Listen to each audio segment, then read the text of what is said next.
ምንጊዜም ሚዲያ የዕለቱ ጉዳይ ከመጽሐፍት ገበታ ከአድማጮች መድረክ መስታወት የቅዳሜ ወጎችና የተወልደ እንግዳ መደበኛ ዝግጅቶቻችን ናቸው።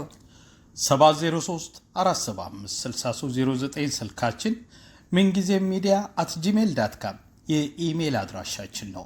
ሰብስክራይብ በማድረግ ቤተሰብ ይሁኑ። ምንጊዜም ኢትዮጵያ።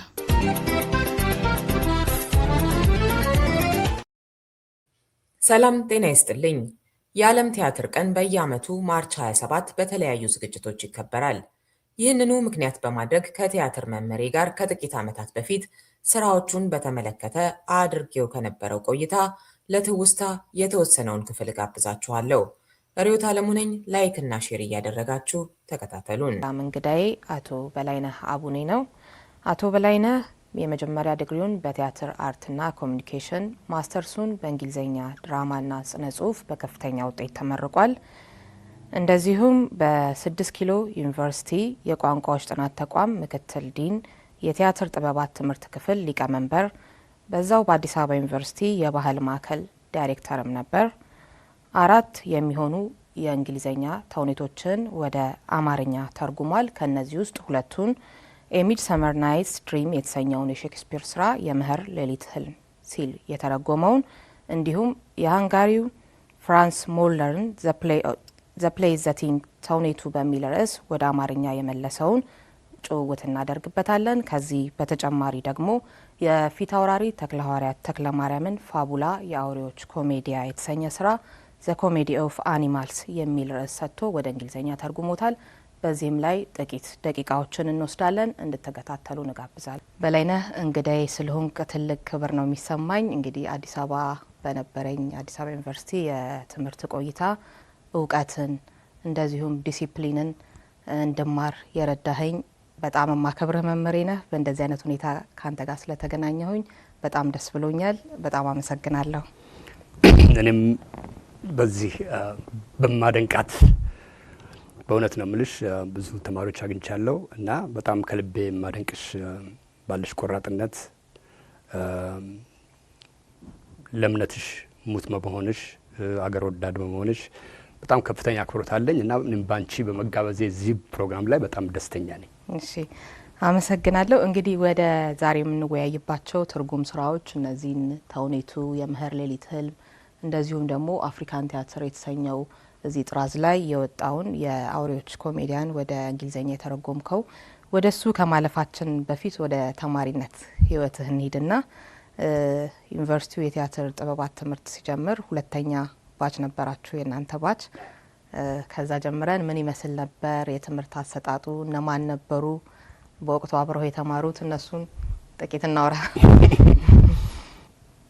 እንዳልሽው የሁለተኛው ባች ነን። በ1972 ዓመተ ምህረት ወደ ዲፓርትሜንቱ ስንቀላቀል እኛ ሁለተኛው ባች ነን። ከኛ በፊት የመጀመሪያው ባቾች እነ ማናዘዋል እንደሻው፣ የሚስባቱም፣ እነ በቀለ አበባው፣ ሌላም በቀለ የሚባል ልጅ እንደዚሁ ነበር እና እነሱ ነበሩ የመጀመሪያዎቹ ባቾች። ወደ 11 የሚሆኑ ልጆች ነበሩ። ከዛው እኛ ሁለተኛው ባች ነበርን። ከኛም ውስጥ አሁን በከፍተኛ ደረጃ ቲያትርን፣ የስነ ጽሁፉንም የጋዜጠኝነቱም ስራ ሲያንቀሳቅሱ ያሉት እነ ተፈሪ አለሞ እና አስታጥቃቸው ይሁን እንደዚሁም ደግሞ ቴነሽ አበበ አሁን እዚሁ አሜሪካን የምትገኘው ከቤ ነው የምንላት። በወቅቱ የሚገርምሽ 3 ሴቶች ነበሩ ከኛ ጋራ። 3ቱም ቴነሽ ነበር ስማቸው። ቴነሽ ከበደ፣ ቴነሽ ገበየው፣ ቴነሽ ካሳ የሚባሉ 3 ሴቶች ነበሩን። በአጠቃላይ ወደ 14 እንሆን ነበረ እና ወደ ዲፓርትሜንቱ ስንገባ ያው ዲፓርትሜንቱ እንደነገርኩሽ አዲስ ስለነበር የቲያትር ጥበባት ትምህርት ክፍል በቋንቋዎች እና ስነ ጽሁፍ እንደ አንድ ዲፓርትሜንት ነበረ። የእንግሊዝኛ እና የስነ ጽሁፍ ክፍል አንድ ነበረ። የአማርኛ ስነ ጽሁፍና ቋንቋ ሁለተኛው፣ 3ኛው የስነ ልሳን እና በ4ኛ የኛ ዲፓርትሜንት ነበር የተቋቋመው እና በወቅቱ መምህራን በጣም ጥቂት ነበሩ። ያው እንዳለም እንግዲህ እንደምታውቂው ወይም በኋላ አንቺ ያው እንደደረሽበት በአገራችን ውጪ ሄደው ቲያትር የተማሩ በጣም ጥቂት ናቸው። ከነዚህ ውስጥ አቶ መንግስቱ ናቸው። አቶ መንግስቱ ነበሩ። ጸጋዬ ገብረመድህን መጀመሪያው አካባቢ የመጀመሪያ ባቾች ጋር የተወሰነ ጊዜ መጥቶ በምን ምክንያት እንደሆነ ግን አቋረጠ። ሃይማኖት ዓለሙም እንደዚሁ የመጀመሪያው ተማሪዎች ጋር ባቾች ጋር የተወሰነ አንድ ሴሚስተር ከሰራ በኋላ እሱም አልነበረም። ሶ እኛ በገባን ጊዜ አቶ መንግስቱ ነበሩ፣ አቶ ደበበ ሰይፉ ነበሩ። በኋላ አካሉ ጌታነህ ከእንግሊዝኛ ስነ ቋንቋና ስነ ጽሁፍ ክፍል ተቀላቀለ። እነዚህ ሶስት ሰዎች እንግዲህ ኮርሱ ማዕት ነው ባሉበት ሰዓት ጆርጅ የሚባል የእንግሊዝኛ ቋንቋና ስነ ጽሁፍ ክፍል መምህር የቲያትር ዝንባሌ ስለነበረው እሱ አምቶ ቼርማን ያደርጉታል። ከዛ በኋላ እሱ ከውጪ እነ ዶክተር ሮበርት ማክላረን፣ ፒተር አሮፕን በኋላ በከፍተኛ ደረጃ ቲያትር ክፍሉን ካሳደጉት የሚጠቀሱ ናቸው። እንደገና ሄለን ፓልመር የምትባል ሰው ከእንግሊዝ ሀገር እነዚህ ሰዎች መጡ። እንደገና ደግሞ ሉድሚላ የምትባል በኋላም ተቀላቀለች፣ ከራሽያ ነች እሷ። ሰው አሁን ዲፓርትመንቱ ተጠናከረ በመምህራንም እና በጣም በሚገርምሽ ደግሞ ኦልሞስት ከነበር ነው በአንደኛ ደረጃ እንግዲህ 17 የትምህርት ክፍል ነው የሚሰጥሽ ፍሬሽማን። በእኛ ጊዜ ፍሬሽማን ነበረ። የመጀመሪያ ዓመት ፍሬሽማን ኮርስ ከወሰድሽ በኋላ 17 የትምህርት ክፍል ይሰጥሽና ትመርጫለሽ። ቲያትር ትምህርቱን ከተቀላቀል ነው ኦልሞስት ከ10 በላይ የምንሆን ልጆች ምርጫችን አንደኛ ቲያትር ነበረ። የቀረው ግን ያው 8ኛ ምርጫ 9ኛ ምርጫ እየሆነ ቲያትር የደረሰው አለ። ከገቡ በኋላ ከአንድ ዓመት በኋላ በጣም ደስተኛ የነበሩበት ነው እና ለዩኒቨርሲቲውም አዲስ ነበር፣ እንደ ብርቅ ነበር የምንታየው። ምክንያቱም ፕሮዳክሽን እንሰራለን፣ የውጭ ፕሮዳክሽን፣ የሀገር ውስጥ ነት ጸጋዬ ገብረመድህን ተውኔት እንሰራለን፣ የአብየ መንግስቱን ጠርፎ በኪሴን ያላቻ ጋብቻን እንሰራለን። ለዲፓርትሜንቱ ብቻ ሳይሆን ለዩኒቨርሲቲውም እንደ በጣም ህይወት ሆንን። ከዛ በኋላ ደግሞ ዩኒቨርሲቲው ባህል ማዕከል አለ። እዛ ባህል ማዕከል ውስጥ ደግሞ አባል ሆንን፣ እንዳለ አባል ሆንን። ከዛ በኋላ እዛ በየሳምንቱ የ15 ቀኑ ተውኔቶች ይቀርባሉ። እኛ ራሳችን ዳይሬክት እያደረግን እዚህ የምንማረውን ባህል ማዕከሉ እንደ እንትን ሆነን በቃ ይሄ ስራችንን ተግባራዊ የምናደርግበት እንትን ሆነ። ለዩኒቨርሲቲው በየጊዜው ቲያትሮች ይቀርባሉ። እንዳውም በቃ የተወሰነ 1 ወር 2 ወር ዝም ካልን ውቡታ ነው እና በዛ በጣም በከፍተኛ ደረጃ የሚጠቀሱ ፕሮዳክሽኖችን፣ የውጭ ፕሮዳክሽኖችን፣ የቲያትር ፕሮዳክሽኖችን ሰራን። በዛን ወቅት እንደው ትዝ ከሚሉኝ ፕሮዳክሽኖች አንደኛው የኤሜ ሲዛሬ በጣም ይሄ የታወቀ የፓን አፍሪካኒስት ሙቭሜንት በከፍተኛ ደረጃ የሚጠቀስ ጸሐፊ ነው እና እሱ የጻፈው ተውኔት ዘ ሲዝን ኢን ዘ ኮንጎ የሚል በፓትሪስ ሉሙምባ ላይ የሚያጠነጥን። በነገራችን ላይ ሮበርት ማክላረን የሚባለው ሰውዬ ከደቡብ አፍሪካ ነው የመጣው። እንግሊዛዊ ሆኖ ግን ደቡብ አፍሪካ ውስጥ ተወልዶ ያደገ ነጭ ነው። ጠቅላላ ደቡብ አፍሪካ ውስጥ የቲያትር ካምፓኒ አቋቁሞ አፓርታይድን ሲዋጋ የነበረ ሰው ነው። ከዛ በኋላ ነው በከፍተኛ ደረጃ ሊገሉት ሲሉ ማስታወቂያ አይቶ እኛ ጋር አመልክቶ የመጣው። እኛ ዲፓርትሜንት ከመጣ በኋላ የምንሰራው ቲያትር በሙሉ የፓን አፍሪካኒዝም የሚያቀነቅን የደቡብ አፍሪካን አፓርታይድ ዘረኝነት እንትን የሚያቀነቅን፣ ስለዚህ እነሱ እየተረጎሙ በአማርኛም በእንግሊዝኛም የቀላቀልን የምንሰራበት ወቅት ነበር እና ይሄ ሲዝን ኢን ዘ ኮንጎ የጠቀስኩት ለምንድን ነው? ፓትሪስ ሉሙምባ ሆኜ የተጫወትኩት ነው የነበርኩኝ። 4 ሰዓት የሚፈጅ ፕሮዳክሽን ነው። ተውኔቱ በአማርኛም በእንግሊዝኛም በአፍሪካ ቋንቋም እነዚህ 3 ቋንቋዎች ተደባልቀው ነው የሚወሉት። 4 ሰዓት ከመድረክ አልወርድም። በጣም አድካሚ ነው በጣም እና ፓትሪስ ሉሙምባ እስከሚገደልበት ያለውን ህይወት የሚያሳይ እንትን ነውና በጣም በዛን ጊዜ የነበረው ዩኒቨርሲቲ ፕሬዚዳንት አዲስ አበባ ውስጥ የአፍሪካ ዩኒቨርሲቲዎች ፕሬዚዳንት ስብሰባ አድርጎ ነበረ እና መክፈቻውን አይቶት ስለነበረ ልክ ያ ኮንፈረንስ እንዳለቀ ይዟቸው መጣ። 5 ኪሎ መጣ። ፕሮዳክሽን አዩ፣ ተነስተው ሲያጨበጨቡ፣ ከዛ ከመድረክ ጀርባ መጥቶ ሰው አቅፎኝ እና አንድ በህይወቴ የማረሳው እሱ ፕሮዳክሽን ፓትሪስ ሉሙምባን የተጫወኩበት ፕሮዳክሽን ነው እና እነዚህን የመሳሰሉ በጣም ድንቅ የሆኑ ስራዎችን የሰራንበት ወቅት ነበርና በጣም ደስ ይላል። በጣም ደስ የሚል ወቅት ነበር። 5 ኪሎ ማለት እዛ ፋርማሲ በኋላ እኛ የምንሰራበት ማለት ነው። የምንሰሩበት የነበረ 5 ኪሎ በጣም እሱ ነበረ እና ለእኛ በቃ እንደ ቤተ ላቦራቶሪ ነበረ።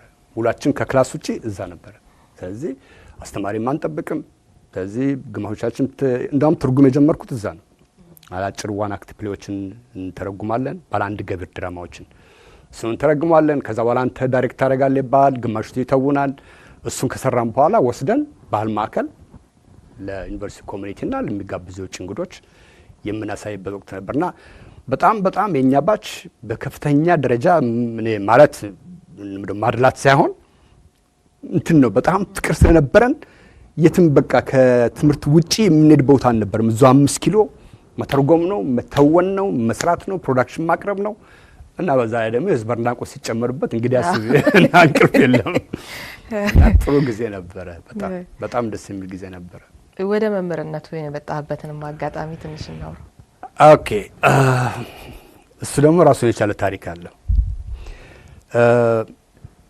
እኔ ዲፓርትመንት ስቀላቀል በእርግጥ የቲያትር ፍላጎት ቲያትር የመስራት ፊልም የመስራት እንትን ከልጅነት ጀምሮ ያደገ ነው እና ማለት ያው እንደ ማንኛውም የአዲስ አበባ ወጣት ከልጅነት ጀምሮ ፊልም ሳይኑ ያደግኩት። ስለዚህ በዛን ጊዜ ያሉ የነበሩትን ተዋናዮች የፊልም አዘጋጆች በሙሉ በቃ እንደ ቃል የማነበንበት ነበርና ሳድግ በቃ ጥሩ የፊልም ዳይሬክተር ጥሩ የፊልም አትሊስት ተዋናይም ልሆናለሁ የሚል አይነት ነገር ነበረኝ። በዚህ ምሳቤ ነው ዲፓርትመንት የተቀላቀልኩትና ዲፓርትመንት ተቀላቅዬ ውጤቴ ከማንኛውም ልጆች በላይ ነበር። በየሴሚስተሩ በየኮርሱ ኤ ነው የማመጣው። 4ኛ ዓመት ላይ ማስታወቂያ ተለጠፈ።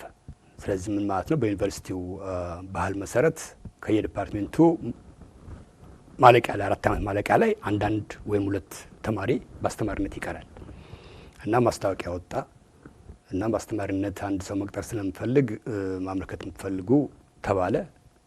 አየሁት ማስታወቂያውን አስተማሪነት አልኩና ተውኩት፣ አላመለከትኩም።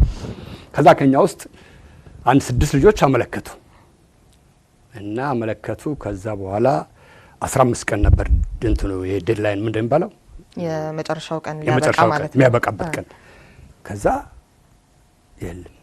ከዛ ባለቀበት በሁለተኛው ቀን ደብዳቤ ለሁሉም ተሰጠ። ከዛ ላይ ነው ሲሰጠኝ ከፍቼ ወር ሳነበው ለኢንተርቪው በዚህ ቀን እንዲቀርቡ ይላል። አላመለከትኩም። ስለዚህ ለምንድነው ኢንተርቪው የሚቀርበው? ቀረው፣ ኢንተርቪውም ቀረው። ከዛ አስተማሪዎቹ በቃ ተነጋግረው አበዱ እና በዛ ተደበበ ሰይፉ ነው መሰለኝ ማስታወቂያ ለጥፈና እፈልጋለሁ ብሎ ለጠፈ ማስታወቂያውን። አልገባኝም። ከዛ በቀጠሮው ቀን ሲሄድ ጥጋበኛ ቁጭ በላለ እንደምን አጠፋው ጋሽ ደበበ መስለ አይተው አንተ አስተማሪዎችን ትንቃለህ ምን እንዴ? ጋሽ ደበበ እኔ ለአስተማሪዎቹ ትልቅ ከበሬታ ነው ያለኝና ምንድነው ያጠፋሁት ይነገረኝ። እሺ ቁጭ በላለ ቁጭ በላ። ለምንድነው ያላመለከትከው አለኝ። ምኑን እንዴ ምን ትለኛለህ እንዴ? ዘማስታወቂያ ወጥቶ አስተማሪዎች ሲረባረቡ አንተ ለምንድነው ያላመለከትከው አለኝ። አይ ጋሽ ደበበ እኔ እኮ አስተማሪ መሆን ፍላጎት የለኝም። ምን ለምን አለ። አይ ዲፓርትመንት ስገባ ያ አሁን ሀገራችንን ፊልም ፕሮዳክሽን እዛኔ ነበር ፊልም እንትን ባህል ፊልም ማዕከል የሚባል እዚህ ፈረንሳይ ለጋሶን አካባቢ አለ። ስለዚህ ወደዛ ለመቀላቀል ነው እና እዛ ተቀላቅዬ የፊልም ዳይሬክተር ለመሆን ነው እና ፊልም ፕሮዳክሽን ውስጥ ለመሳተፍ እና እዛው ስለመግባት ነው አልኩት። ታዲያ ከሆነ ሰው ምንድነው የዲፓርትመንት እንኳን በቲያትር ጀምሮ ቀስ በቀስ ፊልምንም አቀላቅሎ እና ከፍተኛ ደረጃ ይደርሳልና በሀገራችን የለም። የመጀመሪያው ቲያትር ትምህርት ቤት ይሄ ነው፣ ሌላ የለም። ይሄንኑ ነው እንደገና ኤክስቴንሽን የፊልም ደግሞ ጨመረንበት የምናሳድገው። ስለዚህ ይሄ ካሪኩለም ሁሉ እያሰብን ነው። ስለዚህ በዛ ምክንያት አንተ እዚህ ትቀራለህ፣ ውጪ ሄደን እናስተምራለን። ከዚህ የፊልም ጥማትን በስቲ ወጣላል። እሺ እና ወዳውሻ አልኩት። እሺ ላስብበት አልኩት። ላስብበት። እሺ ጋሽ ደበበ ምን ታስብበታለህ? አይ እሺ 1-2-3 ቀን ስተኛ አልኩት። በኋላ ነው ሳስብበት እንዴ እንደዚህ የሚከፈት ከሆነ እና ውጪ ሄደን እናስተምሩን ከሆነ ስለዚህ ምን ማለት ነው? እዚህ ፊልም እንሰራለሁ፣ አዘጋጃለሁ ምናምን። በቃ እሺ ብዬ 3ኛው ቀን ጀመር። ተማሪዎቹ በቃ ዛሬ ያመለከቱ በሙሉ የተናደዱ ማለት ነው። ገባው በኋላ በእርግጥ እየወደድኩት መጣሁ።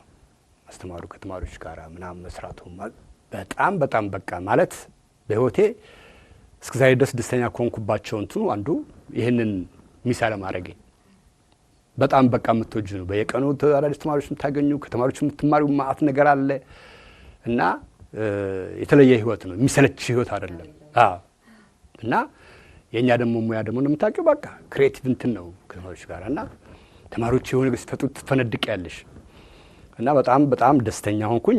እንደተባለው የፊልሙ እንትን ባይከፈትም በራሴ ጥረት የፊልም ኮርሶችን አማርጌ በንባብም በምን በማቆም ብቻ አድርጌ የፊልም ኮርሶችን ቀላቀልኩ። ከዛ ተማሪዎች የፊልም ኮርስም እንዲያገኙ ከዛ ቀስ በቀስ የሚዲያ እንትን ተከፈተ። የሚዲያ ኮርሶች ያው የማስወሰራቸው ማስ ኮሚኒኬሽን ምናምን የሚለው ነው በግፊት የዛን ጊዜ እኛ አንድ ኮርስ ወስደናል። ወይዘሮ አለም ሰገድ የምትባል ኢስት አፍሪካ ሁሉ እየሄደች የምታስተምር የዛኔ እንትን አልነበረም ከዋናው ብሔራዊ ሬዲዮ ጣቢያ ውጪ ብስራት ወንጌል የነበረው አውስ የዛ ዋና እንትን ነገር ነበረች ሄድ ነበረች። በጣም ጎበዝ ነች እና ኡጋንዳ ኬንያ ምን እየሄደች ታስተምራለች። በኋላ እሷ እንደ ፓርት ታይም ቀጥሯት ከሷ የሚዲያ ኮርስ ምናምን ትምራ ነበር። እሱን ሰፋ አድርጌ እኔ እሱን ኮርሶች ሁሉ አረረኩኝ እና ያው አልከፋኝም። አዎ እሱ ልጠይቀክ ነበር። አልከፋኝም። በጣም ደስተኛ ነበር። በጣም እንግዲህ እኔ ሳቅ አሁን በአጋጣሚ እንደዚህ የገባህበት አይደለም የሚመስለው። ሰዓትን አክብረህ ነው ያለ ትትና ለስራ ያለ ፍቅር እንደዚህ ስናይ በአጋጣሚ የገባ ሰው አትመስልም ወደ መምህርነትና በጣም ካየሁት በኋላ እንዴ ምን ነክቶኝ ነው እስክል ድረስ የእውነት ነው የምልሽ እና በጣም በቃና ሙያው በጣም ትልቅ ቦታ የሚሰጠው ነው። ምክንያቱም ኮጡ ተማሪዎች ተመረቀው ኮጡ በኋላ ስታይ ዴኮኔ ተማሪ ነበር የምትይው ነገር ሁሉ አለና በጣም ደስ ይላል። የሆነ የሚያሳድርብ ስሜት አለ እና ሁለተኛው ደግሞ ሙያው ራሱ እንድታነብ ያደርግሻል። አፕዴት ራስሽ እንድታደርግ ያደርግሻል። ምክንያቱም አሁን አብዛኞቹ ከኛ ጋር የተመረቁት ምናምን ድሮ በነበረበት ደረጃ ነው ማለት ከወጣ በኋላ ማንም ያነበው ስለዚህ አችኑ መጀመሪያ ድሮ ይቀስም እንትን ደግሞ እያደገ ነው የሚሄደው። ያው እያደገ እየተለወጠ ምን እያለ ነው የሚሄደው እና አንዱ ትልቁ የሚሰጥሽ ጥቅም ታነቢያለሽ። ምክንያቱም መዘጋጀት ስላለብሽ ለተማሪዎች ሲል ስለዚህ አዲስ የወጡ ቲዎሪዎችን አዲስ የወጡ ነገሮችን ታነቢያለሽ ምን ታያለሽ እና እሱም ደግሞ ከዛ በኋላ ክላስ ውስጥ ደግሞ በቃ በጣም አንቺን የመሰለው ትንታግ ልጆች ስታገኝ ደግሞ የእውነቴን ነው የምልሽ እና ስለዚህ ፕሮዳክሽኖች ቀርበው እዛ ዲስከሽን ላይ ምናምን ላይ እኔ በጣም ነበር የምወደው በጣም እና በርግጥ አንዳንድ መምህራን ሁሉ እንደ አንተ ኦቨር ነው የምትለው ይሉኛል። ኖ ምክንያቱም አሁን እያንዳንዱን ፕሮዳክሽን አንብቤ በደንብ አዳምጬ እያንዳንዱ ስህተት ለምን ተማሪው አትሊስት ትምህርት ተምሮ ኢቭን ግሬድ ላይ ዝም ብሎ ይሄን ያላገኘው ምናምን ብዬ አልሰጥም እና ግሬድ ላይ ፈተናዎቹን የሳተውን ነገር ሁሉ ጽፌ እያንዳንዱ መጥቶ እንዲያይ ለምን ከስህተት ተምሮ አሁን ዋናው ምንድነው ይሄ ጥሩነቱ የኛ ዲፓርትመንት እንደሌላው ዲፓርትመንት አይደለም። አስተማሪን እየፈሩ ምናምን ጥሩ ጓደኝነት ስሜት ያለበት ነው ምናምን ነው። ስለዚህ በእውነት ሙያው እንኳንም አለመለጠኝ እንኳንም ነበርኩበት ገባውበት ያስብላል። በጣም ደስ የሚል ነው። እዛ እንግዲህ የምታስተምራቸው ኮርሶች ውስጥ ፐርፎርማንስ ስኪልስ 1 and 2 ክሪኤቲቭ ድራማቲክስ ችልድረን ቲያትር ማስ ሚዲያ አሁን ያወራ ነው ፊልም ሬዲዮ ቲቪ ፕሮዳክሽን ቲያትር ፎር ዴቨሎፕመንት ድራማቲክ ቴክኒክ የትኛው የበለጠ ደስ ብሎ ነው? የበለጠ ሁሉም ደስ ቢሉ እንዳልሽው እዛ ዲፓርትመንት በተለይ በኋላ የውጭዎቹ ሲሄዱ ያው የተወሰነው በኮንትራክት የሚመጡት አራት አመት ስለዚህ ወዳውኑ ሲሄዱ መሸፈን አለብን ኮርስ። ስለዚህ በዲፓርትመንት ያላስተማርነው ኮርስ የለም ማለት ትችላለሽ። ምክንያቱም የግድ ነው አስተማሪ ሲሄድ በቃ ትሸፈኛለሽ ያው የታዘዝሽም እንትን ማለት ነው እና በርግጥ በረጅም ጊዜ ያስተማርኩት የዚህ የሚዲያው ኮርስ ነው። ፐርፎርማንስ ስኪልስ እና ዋን መጀመሪያዎቹ አካባቢ ኦልሞስት በተከታታይ አስተምር ነበር። እሱ በጣም ደስ ይለኛል። ምክንያቱም የሆነ ነገር ሰጭና በቃ የተማሪዎቹን እንትን ሁሉ የምታይበት ነው። ገጸ ባህሪያት ፈጠራቸው በኢምፕሮቫይዜሽን የሚያመጡት እውነት በተለይ በዚህ ከኤክስቴንሽን ተማሪዎች ጋራ አሁን ነው እናንተ ጋር እንትን እንጂ ከናንተ በፊት ከነበሩት ጋር ኤክስቴንሽን ተማሪዎች እሱን ፐርፎርማንስ ስኪልስ ዋንና ቱ በስማ በቃ ፕሮዳክሽን ማየት ማለት ነው። ዝም ብዬ አንድ የሆነ እንትን የምሰጣቸው በሁለት ሶስት ቀን ይዘውት የሚመጡት ነገር ልነግርሽ አልችልም እና እሱ ደስ ይለኛል። ኤኒዌይ ግን እንዳልሽው በከፍተኛ ደረጃ በኋላ የዚህ ሚዲያውን ነገር እየወደድኩት መጣው። ለምንድን ነው በኋላ ተማሪዎችም ውጤታማ እየሆኑ መጡ። ማለት ቴሌቪዥንም ሬዲዮንም ተቆጣጠሩት። በጣም የኛ ልጆች ነበሩ። አሁን ጆርናሊዝም በቢኤ ደረጃ በተከፈተ ሁሉ የተመረቁ ተማሪዎች ግን እኛዎቹ በአንድ ሁለት ኮርስ ነው። ግን እኔ ሌላውም ተጨማሪ አሁን የኮርሱ ብቻ ውጤት አይመስለኝም እና ሌላውም ነገር ያበስላል የኛ እንትን እና ሲወጡ በቃ በጣም አሪፎች ናቸው፣ ክሪኤቲቭ ናቸው። ምን ስለዚህ እነሱንም እያየው ኮርሱንም እያሳደግኩት ሲሄድ እነሱንም እያየው ኮርሱን እያሳደግኩት ሲሄድ በኋላ ነው አሁን ፕሮዳክሽን ሁሉ የ20 ደቂቃ ፕሮግራም የቴሌቪዥን የሬዲዮ ሰርቶ መምጣት ፋይናል ያመን ነው እጪ ሶ በየአመቱ እንዲህ እየጨመርኩበት አሁን የመጀመሪያው ኮሚኒኬሽን ክላስ አልነበረም። ሶ ማስ ኮሚኒኬሽን ጋዜጠኛ የሚሆን ተማሪ ኮሚኒኬሽን ሳይማር እንዴት ነው ማስ ኮሚኒኬሽን የሚሆነው? እሱ እንደገና በኮርስ ደረጃ ለምን እሱ ስኪል ሳያቅ አንድ ተማሪ ጋዜጠኛ እንዴት እንደሚገኝ ኤግዛክትሊ ኦዲየንስ እንዴት ነው የሚይዘው እና አንድ ርዕሰ ጉዳይ ላይ ከቶፒኩ አንስቶ እንዴት ነው እንትን የሚያደርገው የሚለውን ነገር እሱን ሶ ቲዎሪውን ብቻ ደግሞ ሳይሆን ያው በተግባር ላይ የሰሩ ምናምን ስለዚህ እሱን በጣም እየወደድኩ መጣው። በኋላም ፕሮዳክሽኖች ደግሞ ፕሮዳክሽን ኮርስ አሁን በተለይ እነ ተውኔቱ እነ ምናምን የተወለዱበት እንትን ፕሮዳክሽን እንሻማ ነበር። ለምን ጥሩ ነው አንድ ሰር ያደርግሻል፣ ተረጉም ያደርግሻል፣ ምን ያደርግሻል እና እሱም ፕሮዳክሽን አሮን ማባልጦ አይኖርም አይደለ? አጨረክሽኝ ማባልጦ አይኖርም። ሁሉም ደስ ይልሻል። እሺ አሁን እንግዲህ ያለፈው ነው የጠየቅሽው፣ አሁንስ ምን እያደረገ ነው የሚል ጥያቄ መነሳቱ አይቀርምና እዚህ ደግሞ ዲፓርትመንት ኦፍ ሂውማን ሰርቪስ ውስጥ እንደምትሰራ ቃለው ስለሱም እስኪ ምን እያረክ እንደሆነ። አስቸጋሪ ነው ማለት ያው ቤተሰብ በሆነ አጋጣሚ መምጣት ነበረበት እና በርግጥ ዲፓርትመንቱ መተው አልፈለኩም፣ ዩኒቨርሲቲ መተው አልፈለኩም። ስለዚህ አንዳንድ ጊዜ እንደዚህ አይነት እንትን ውስጥ ትገቢያለሽ፣ ምንድን ነው የሚባለው በእንግሊዝኛ ዳሌማ እና እንደዛ አይነት ውስጥ ነው የገባሁት እና ከቤተሰብ ጋር መጀመሪያው አካባቢ እድል ተገኝቶ ሲመጡ ኦኬ አንድ አመት ሳባቲካል ሊቭ የሚባል አለ በእኛ እሱ ሳባቲካል ሊቭ ተጠቅሜ እነሱን አንድ አመት ለማደራጀት እና ልጆቹም ጥሩ ነበሩ፣ በዛ በነጥባቸው ምናቸው ኃይለኛ ነበርና ስለዚህ እነሱንም ጥሩ ትምህርት ቤት የማስገባት እዚህ እሱን ነበርና ግን በቤተሰብ ውይይት እኔ አልቀመጥም፣ እኔ ዩኒቨርሲቲውን አልለቅም፣ ስለዚህ እናንተ ኦኬ ትምህርቱን እዚህ ለልጆች ጥሩ ነው ተባለ። ስለዚህ እናንተና አንድ አመት ከእናንተ ጋር ቆይቼ እኔ እመለሳለሁ አልኩ። ጥሩ ነው፣ ቤተሰብ አልተቃወመኝም በዛ ሰዓት። ሰው አንድ አመት መጣው ዩኒቨርሲቲ ሳባቲካል ሊቭ ሰጠኝ አንድ አመት። እንግዲህ 7 አመት ካስተማርሽ አንድ አመት ይሰጥሻል ሳባቲካል ሊቭ። እኔ እንደውም ወደ 18 20 አመት ነበር ያኔ ስጠይቅ እና ወስጄ አላቅም።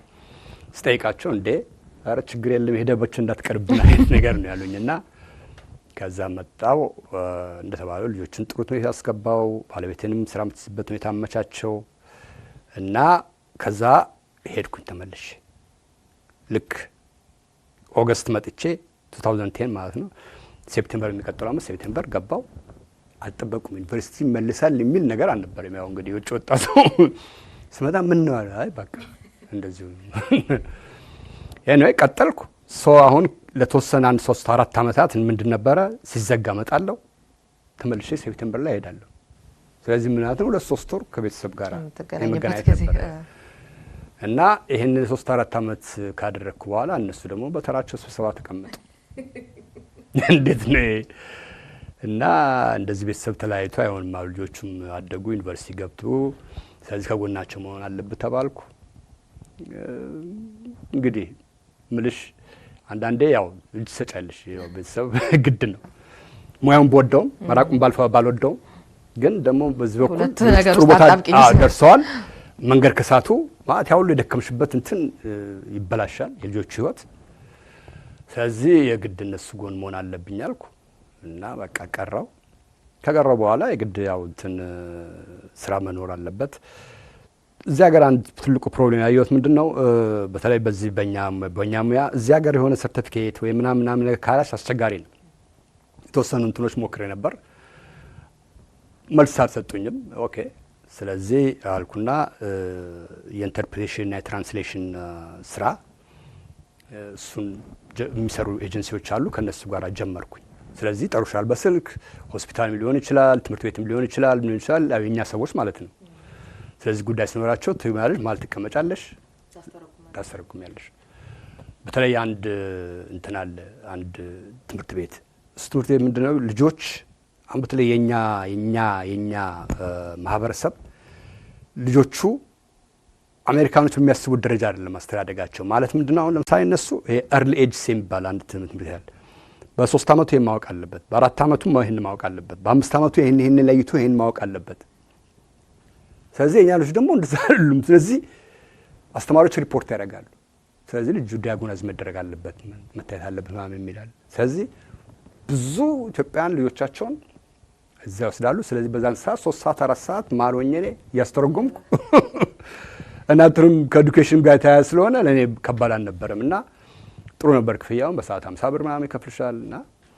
ስለዚህ ላይብረሪ ይዋልኩኝ ስልክ ሲደወል ተነስቼ መሄድ ነው እነሱ ሰራ ቆየው በቃ በኋላ መጨረሻ ላይ ዲፓርትመንት ኦፍ ሂውማን ሰርቪስ ማስታወቂያ አወጣ ባይሊንጓል እንደም ባይሊንጓል ብሎ ነው ማስታወቂያ አወጣው ሶ ያ ሂውማን ሰርቪስ ነው ስለዚህ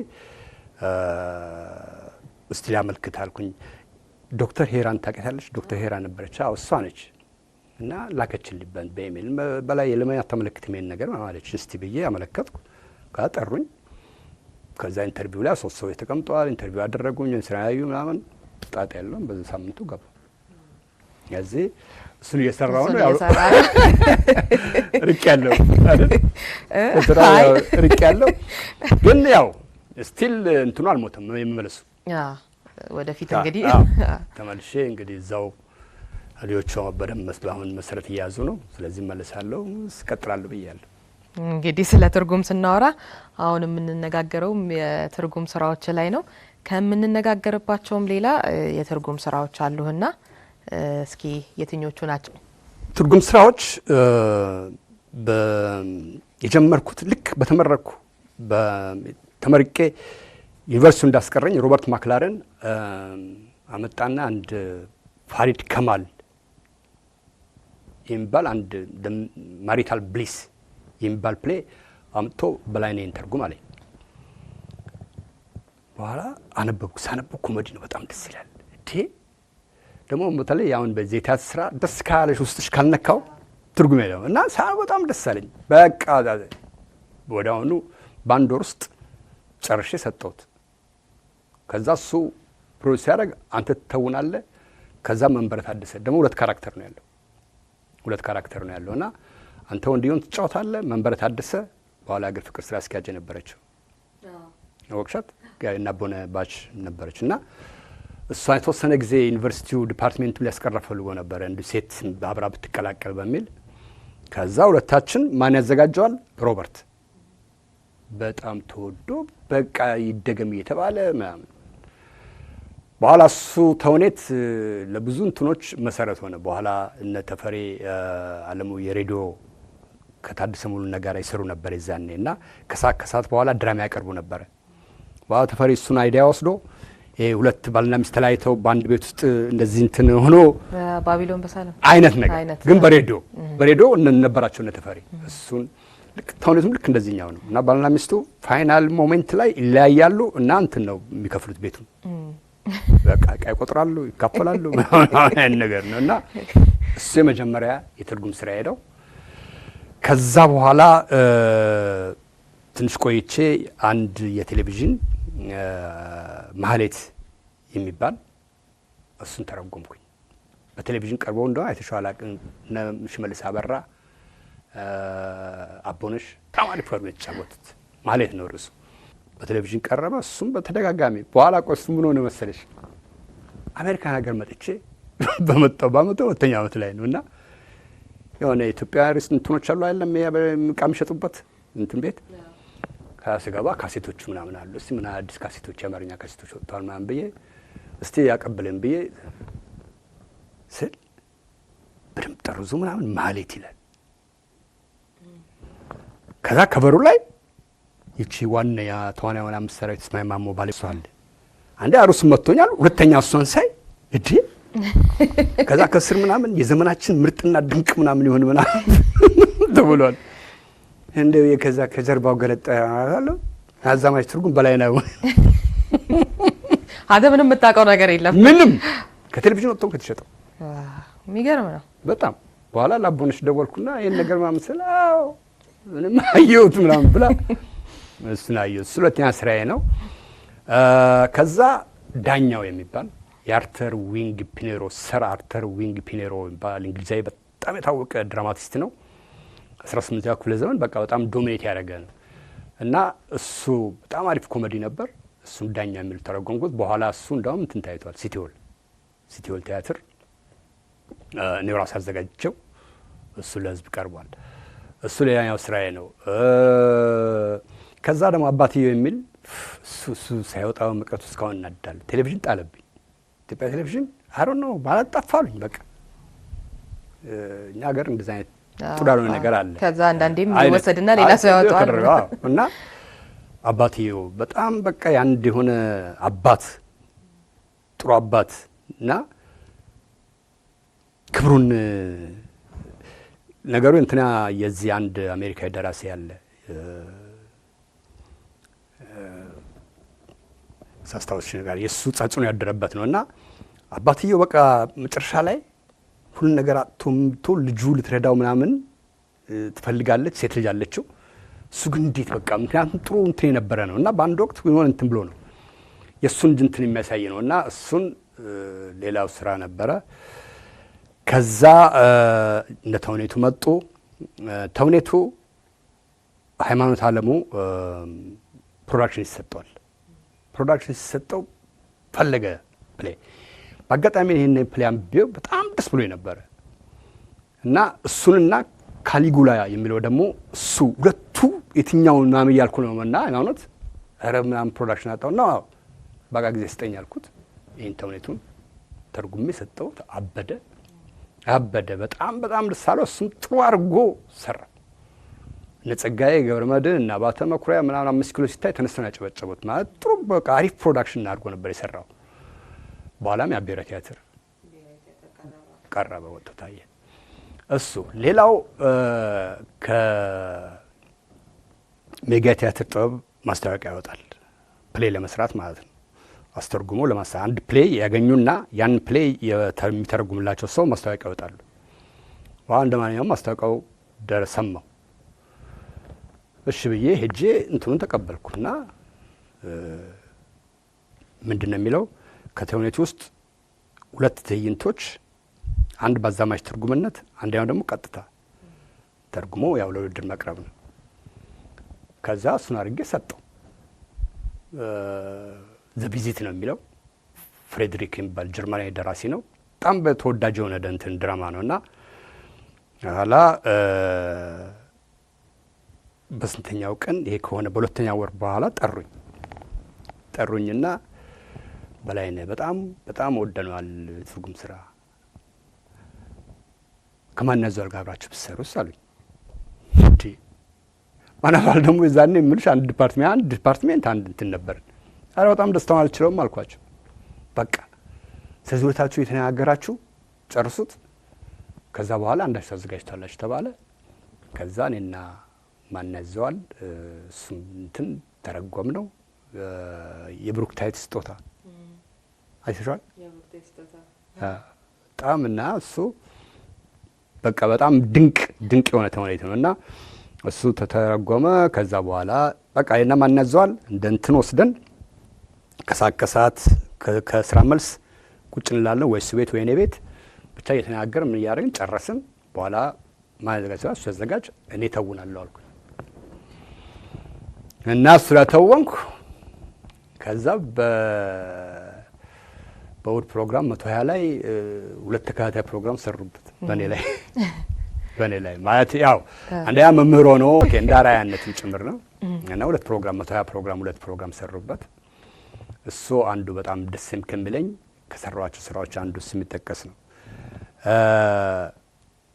ሌላው እንዱ በዚሁ አጋጣሚ አብሬ ላንሳው ምክንያቱም እዚህ አፍሪካ ቲያትር ሲጠቀስ ያው ጄን ፕላስቶ እንደውም እዛ መግቢያ ላይ ጠቅሼዋለሁ ጄን ፕላስቶ የአፍሪካን ቲያትር የሚለውን እንትን ላይ ጠቅሼዋለሁ እኛ ጋር ነበረች ጄን ፕላስቶ በኋላ ሊድስ ዩኒቨርሲቲ ያው ፕሮፌሰር ሆና የዲፓርትመንቱም እንደ እንትን ነገር ነች እንደ ቼርማንም ነገር ነች እና እኛ ጋር ግን 4 አመት አስተምራለች። 4 አመት ስታስተምር ያው ብዙ ነገር ስለ ኢትዮጵያ ቲያትር ምናምን ታውቃለች። በኋላ መጨረሻ ላይ ፒኤችዲ እኛ ጋር ስትመጣ ነበራት። በኋላ ፒኤችዲዋን ምን ላይ ትሰራለች?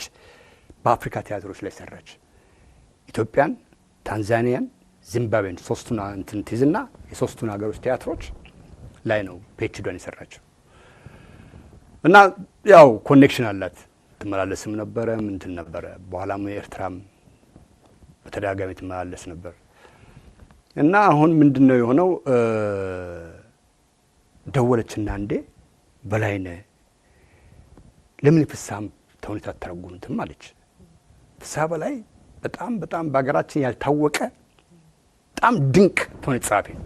በተለይ ይሄ አገረኛውን ትውፊት ይዞ ይመስራት ማንም ደራሲ ላይ ላየሁት ማለት ነው። እነ ስሜት ስንታየው እና አልቃሽና ዘፋኝ አይተሽው ከሆነ እና እሷ ደግሞ ስሜት ስንታየውን የሚለውን አይታው ነበር እዚህ ያለች ፕሮዳክሽን አይታው ያው ሰውም የተረጎመላት ማለት ነው። በጣም ወደዋለች እና ከዛ እሱን ተርጉምታለች እና የአፍሪካን ቲያትር ሲሪየስ ላይ ለታትመው አለች። እሷ ደግሞ ኮኔክሽን አላት። ስለዚህ እና ማን ያዘዋል ያው ኬሚስትሪውም አለን አንድ ላይ በጣም ደስ አለን።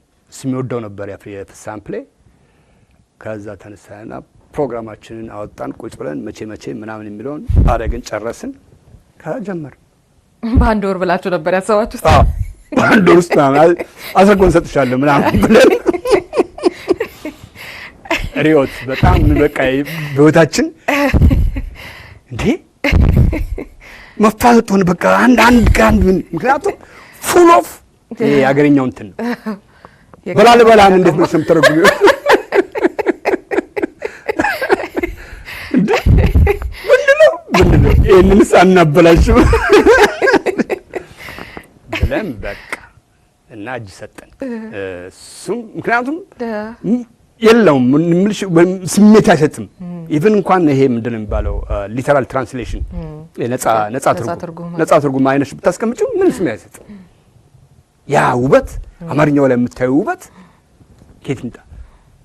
ቃል ብንፈልግ ብዙ ዲክሽነሪ ብናገላብጥ ምን ብናገላብጥ ሰጠናይ ብለን በቃ ጻፍንላት ኢሜል አደረግንላት። አይ ኖ ይሄ አልተሳካም ብለን ተረጎምን እና እነኚህ አይነት ነገሮችን ነው በትርጉም ደረጃ እነዚህን የሰራሁት። እሺ ወደ ትርጉሙ እንመለሳለን። ዳይሬክት ያደረከው ሌላም ፕሌይ አለ። ወደ እነሱ ደግሞ እንሂድ እስኪ። ፖለቲክስ ኤንድ ፖለቲሻን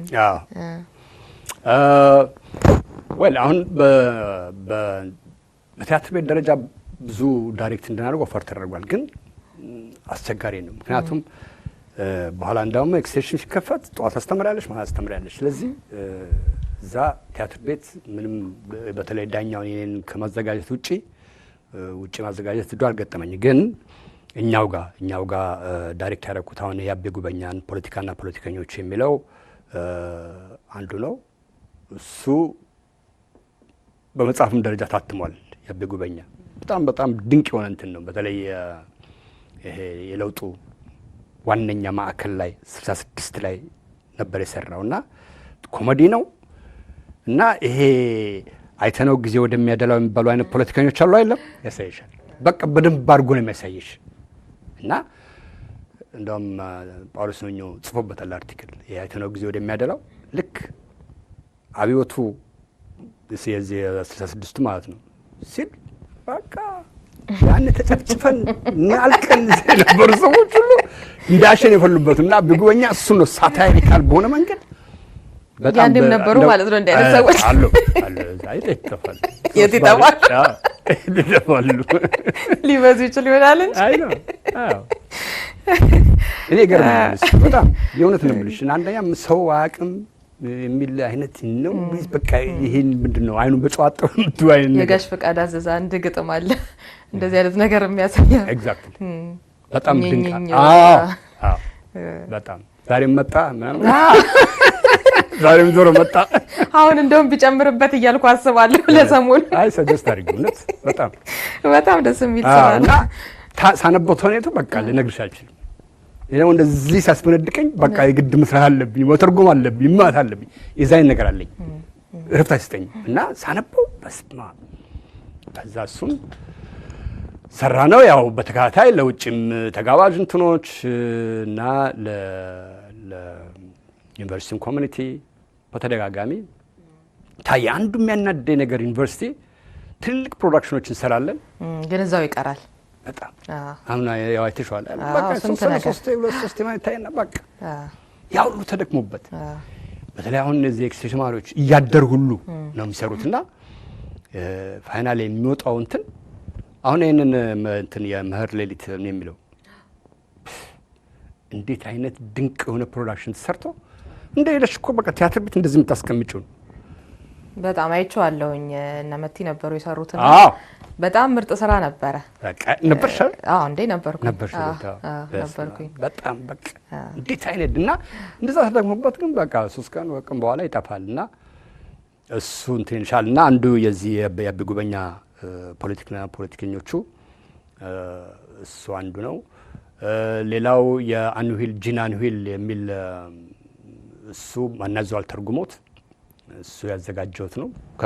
ከትምህርት ውጪ ያዘጋጀውት እና በጣም ደስ ይላል። በኋላ አሁን እዚህ ከመጣው በኋላ ማናዘዋል እንደገና ተርጉሞት ብሔራዊ ቲያትር ምናምን ሰው ሁሉ ወዶት ስታይ ነበርና እኔ እሱን አንድ በጣም ደስ ብሎ ካዘጋጀውት እሱ ነው። ጂን አንዊል እንትን የተረጎመው አንቲገንን በኋላ እንትን የታየው በጣም አሪፍ ጻፈ።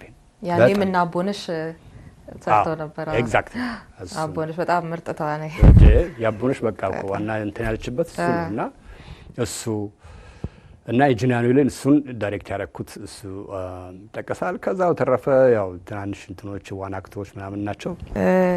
ወደዚህ አሁን ወደምንነጋገርበት የመኸር ሌሊት ህልም ስንመጣ የሼክስፒር ስራዎች እንግዲህ እኛ ሀገር ብዙዎቹ እነ ከበደ ሚካኤል፣ እነ ጸጋዬ ገብረመድህን በጣም በርካታ ሰዎች ብዙ ስራዎቹን ተርጉመዋቸዋልና አሁን ሼክስፒር ያው በጣም በዓለም አቀፍ ደረጃ ከፍተኛ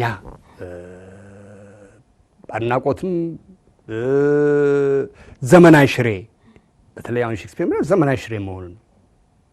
ለየትኛውም ዘመን ተመልካች የሚሆኑ ጉዳዮች ለየትኛውም ዘመን ምክንያቱም ሰው ላይ ነው በቃ ሰው ላይ ነው እንትኖቹና የትኛውም ያልተረጎመበት ሀገር የለም አትችያለሽ። እና የትኛውም ሀገር ያለ ቲያትር ቤት የመጀመሪያ እንትኑ እሱ ነው የሼክስፒር። ኢቭን አንድ ተዋናይ ወይም ዳይሬክተር ድንቅ ነው የሚባለው የሱን ስራ ላይ ሲተውን ነው ወይም ደግሞ ዳይሬክት ሲያደርግ የትኛውም ሀገር ውስጥ እና በእኛ ሀገር ውስጥ ጸጋዬ ማክቤዝን፣ ሀምሌትን፣ ኦቴሎን ሰርቷል። ከሱ ውጪ ጁልየስ ቄሳር በቀለ በሚባል ሰውዬት ተርጉሟል። የአባቱ ስም ረሳሁት። ጁልየስ ቄሳር እንደገና አድነው የሚባል ልጅ ክሊዮፓትራን ብሔራዊ ቲያትር ታይቷል። በጣም ድንቅ አድርጎ ነው የተረጎመው። በጣም ያው ውበቱ እንዳለ አድርጎ ነው እሱ የተረጎመው። ክሊዮፓትራ፣ ሮሜዮና ጁልየት ከበደ ሚካኤል ተርጉመውታል። 12 ናይት ዋዜማ ብሔራዊ ቲያትር እንደዚሁ ሁለተኛ ተማሪዎች የነበሩ የፍስሐ ባች የነበረ ጫና ለሚባል ልጅ እሱ ተርጉሞት እሱ ታይቷል። ጁልየስ ቄሳር ቤሻለሁ በኋላ እሱ ማናዘዋል ሲቶል አዘጋጅቶት ለህዝብ ቀርቧል። እሱ ቬኒስ ነጋዴ መርቻቶን ቬኒስ መስፍን የሚባል ደራሲ እሱ ተርጉሞት አገር ፍቅር ቀርቧል። እነዚህ ናቸው አሁን ከሱ ስራዎች እሱ ወደ 50 ምናምን የሚሆኑ ተውኔቶች ነው የደረሰው። በጣም ሼክስፒር ከሚጠቀስበት አንዱ ምንድነው በአንድ ዘውግ ላይ የምታየው አይደለም ማለት እሱ እኮ በጣም ልሽ ምስጢራዊ እንደሆነ ነው ያለፈው። አሁንም ድረስ ለብዙ ተመራማሪዎች አሁንም ምስጢር እንደሆነ ነው ያለው። ምክንያቱም ትራጀዲዎች አሉት፣ ምርጥ ትራጀዲ ኮሜዲዎች አሉት። ይታይሽ እንግዲህ አሁን ማለት ኮሜዲዎቹም የትራጀዲው አክል ጉልበት ያላቸው አሁን ሚድሰመር ናይት ድሪም እነ 12 ናይት ኮሜዲ ናቸው። ዘ ቴምፐስት አልተረጎመም። በጣም ጋሻባት እየጨቀጨቀኝ ነፍሱን ይማረውና እንደው በላይ በእጅ በነካጅ እሱን እያለኝ እኔ ወደዚህ መጣው ሳልተረጉመም እሱም ሊያዘጋጀው በጣም ፈልጓ እሱ እና ትራጀዲዎቹን እንግዲህ ታውቂያቸዋለሽ እንደማ ኦቴሎ ማክቤዝ ነው። ከዛ ደግሞ ሂስቶሪካል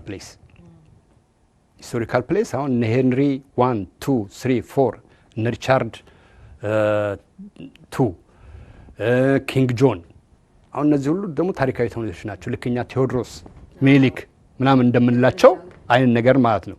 እና ያንን ክሮኒክል መጽሐፍ አንብቦ ምን ብሎ ነው እነዚህ ታሪካዊ ተውኔቶች ጻፈውና የሰውየው እንትን አንደኛ ሼክስፒር ዩኒቨርሲቲ ገብቶ የተማረ ሰው አይደል። ያው እንግዲህ ስለ አውቶባዮግራፊ የተጻፈው ነው እንዳየነው የሆነ የሰዋሰው ትምህርት ቤት ላቲን ቋንቋ ትምህርት ይሰጥበት የነበረው ቦታ ነው።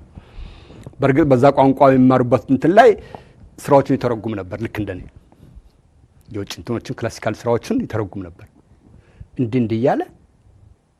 ከዛ ነው ተረፈ አባቱ ነጋዴ ስለነበር ከአባቱ ጋር ንግድ ነው የሚሰራው ስትራትፎርድ የሚባል ከተማ ውስጥ ማለት ነው። ከዛ በአንድ ወቅት ይዟቸው የሚወጣው እንትኖች በቃ ልነግርሽ አልችልም። ከዛ በኋላ ያን ካምፓኒ አቋቋመ ቻምበርሊን ሜን የሚል በኋላ ሮያል ቲያትር የተባለ ምናምን እሱን አቋቋመ ካምፓኒዎች።